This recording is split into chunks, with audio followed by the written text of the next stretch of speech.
అన్నమయ్య జిల్లా రాజంపేటలో శనివారం మధ్యాహ్నం ఏబీ చంద్రారెడ్డి కళ్యాణ మండపం నందు రాష్ట్ర బీజేపీ ప్రధాన కార్యదర్శిగా నాగోతు రమేష్ నాయుడు నూతనంగా ఎన్నికైన సందర్భంగా రాజంపేటలో జరిగిన అభినందన సభకు ముఖ్య అతిథిగా విచ్చేసిన రాష్ట్ర ఆరోగ్య శాఖ మంత్రివర్యులు సత్యకుమార్ హాజరయ్యారు. వారికి బీజేపీ నాయకులు పెద్ద ఎత్తున ఘన స్వాగతం పలికారు. ఈ సందర్భంగా మంత్రి సత్యకుమార్ మాట్లాడుతూ నాగోతు రమేష్ నాయుడు ఒక కార్యకర్తగా విద్యార్థి దశ నుంచి రాష్ట్ర ప్రధాన కార్యదర్శి పదవి చేపట్టడం చాలా అభినందనీయమని వారు తెలిపారు. వారు ఇలాంటి మరెన్నో పదవులు చేపట్టాలని ఆయన కోరారు. వాతావరణం ఏమీ పట్టించుకోకుండా కాలాతీతమైనప్పటికీ కూడా నాకు ఒకవైపు భయం ఉంది. తిరుపతిలో ప్రారంభమయ్యేటప్పుడే అక్కడ ఉన్నటువంటి విద్యార్థులు, యువకులు, అక్కడ ఉన్నటువంటి ప్రజలందరూ కూడా వచ్చి ఆలస్యం అయితే నేను అప్పుడే చెప్పాను మా మిత్రులకి కోల ఆనంద్ గారికి సామర్థ్యానికి, మనం ఎన్టీఆర్ ఏం కాదండి, మనం త్వరగా వెళ్ళాలి, లేకపోతే అక్కడంతా కూడా మా సోదరులందరూ కూడా బాగుంచుకుంటారు, వేచి ఉండడం అనేది సబబు కాదని చెప్పి. కానీ ఇక్కడికి వచ్చిన తర్వాత తెలిసింది, నేను అర్ధరాత్రి వచ్చినా ఇదే రకమైనటువంటి ప్రేమాభిమానాలు మీరు చూపుతారనేటువంటి విశ్వాసాన్ని నేను స్పష్టంగా చూశాను. అది హృదయపూర్వకంగా చూపించారు నా పట్ల. దానికి మీకు అందరికీ కూడా కృతజ్ఞుడిని. సహజంగా సత్యన్న మంత్రి రాత్రి ముఖ్యమంత్రి గారితో సమావేశంలో ఉన్నారు. ఒకవైపు మాకు రావడానికి ప్రయాణానికి ట్రైన్ టైం అయిపోయింది, ఉదయం వద్దాం అనుకుంటే ఫ్లైట్ లేట్ అవుతుంది. అయినా అదేవిధంగా ప్రత్యేక అనుమతి తీసుకుని చంద్రబాబు నాయుడు గారి దగ్గర వారు ఈ సమావేశానికి రావడం ఏదైతే ఉందో పార్టీ పట్ల అంకిత భావం, నాలాంటి యువకులను ప్రోత్సహించాలనేటువంటి ఒక సంహృదయం, ఇది తాత్కాలిక. అలాగే నా సోదరుడు చంద్రబాబు నాయుడు గారు, పవన్ కళ్యాణ్ గారి నేతృత్వంలో కూటమి ప్రభుత్వం హామీ ఇచ్చిన ప్రతి పథకాన్ని అమలు చేస్తూ ఇవాళ ప్రజల్లో ఒక ఫీల్ గుడ్ ఫ్యాక్టర్ని క్రియేట్ చేస్తున్న నేపథ్యంలో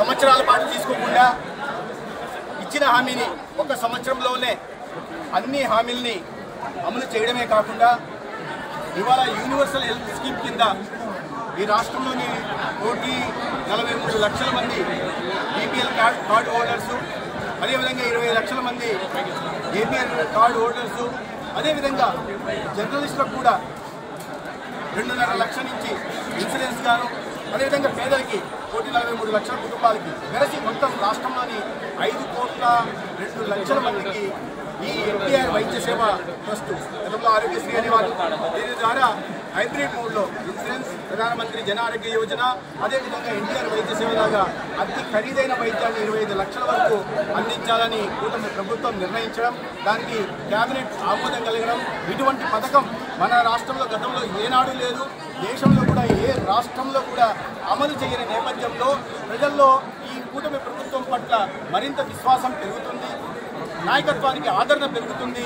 అది చూసి ఓర్వలేని ఇవాళ ఈ ప్రతిపక్షం అనేక రకాలుగా కూటమి అధికారంలోకి వచ్చినప్పటి నుంచి వివిధ విషయాల మీద అసత్య ప్రచారాలు చేస్తూ ఫేక్ న్యూస్ ద్వారా సోషల్ మీడియాలో ఇవాళ ప్రజలను అగమ్య గోచరంలోకి నెట్టేసి తద్వారా వారి ద్వారా రాజకీయ లబ్ధి పొందాలని ప్రయత్నం చేస్తూ ఉంది. అయితే ప్రజలు విఘ్నులు. గతంలో సంవత్సరం క్రితం మీకు ఎటువంటి గుణపాఠం చెప్పారో మీరు గుర్తుపెట్టుకోవాల్సిన అవసరం ఉంది. ఇవాళ కొత్తగా ఈ 10 కాలేజీలని, ఏవైతే మెడికల్ కాలేజీని ప్రైవేటు అని ప్రచారం చేస్తున్నారు, వారికి తెలుసు అవగాహన రాహిత్యంతో 5 సంవత్సరాల కింద నరేంద్ర మోడీ గారి ప్రభుత్వం 8,500 కోట్లతో ఇవాళ మెడికల్ కాలేజీల నిర్మాణం చేయాలని సంకల్పిస్తే దాంట్లో మీరు చేయకపోతే 5 కాలేజీలు అరకుర నీళ్ళతో మాత్రం కాలేజీ మొదలుపెట్టి 500 నుంచి 600 కోట్లు అడ్మినిస్ట్రేటివ్ శాంక్షన్ ఇచ్చి ఒక్కొక్క కాలేజీకి 60 కోట్లు 70 కోట్లు మాత్రమే ఖర్చు పెట్టి ఆ కళాశాలలో వైద్య విద్యను ప్రారంభించేశారు. అక్కడ ఇప్పుడు 2వ సంవత్సరానికి పోవాలంటే తగిన మౌలిక సదుపాయాలు లేవు, తగిన ఫ్యాకల్టీ లేదు. ఇవాళ కూటమి ప్రభుత్వం నుంచి వాటిని సరిచేసే ప్రయత్నం చేస్తుంది. మరి 10 కాలేజీలని పూర్తిగా విస్మరించి నిర్మించకుండా కేవలం ఈ 17 కాలేజీలకి 5 సంవత్సరాల్లో 8,500 కోట్లు ఖర్చు పెట్టాల్సి వస్తే 12% మాత్రమే ఫైనాన్షియల్ ప్రోగ్రెస్ చూపి, ఆర్థిక ప్రగతి చూపించి 12% మాత్రమే 1,200 కోట్లు మాత్రమే ఖర్చు పెట్టి దాంట్లో కూడా కూటమి ప్రభుత్వం మీద అప్పులు పెట్టేసి ఇవాళ మళ్ళీ అసత్య ప్రచారాలు చేసే ప్రయత్నం చేస్తున్నారు. ఇవాళ ఈ ప్రైవేటు పరం అనే మాట మాట్లాడుతున్నారు.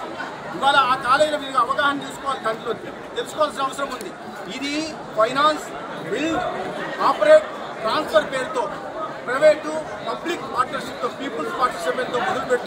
కార్యక్రమం ఇది.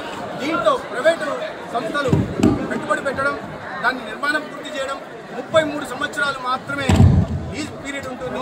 దాని అంతవరకు యాజమాన్య హక్కులు ప్రభుత్వం దగ్గరే ఉంటాయి. 33 సంవత్సరాల తర్వాత మళ్ళీ కళాశాలలు మళ్ళీ ప్రభుత్వం దగ్గర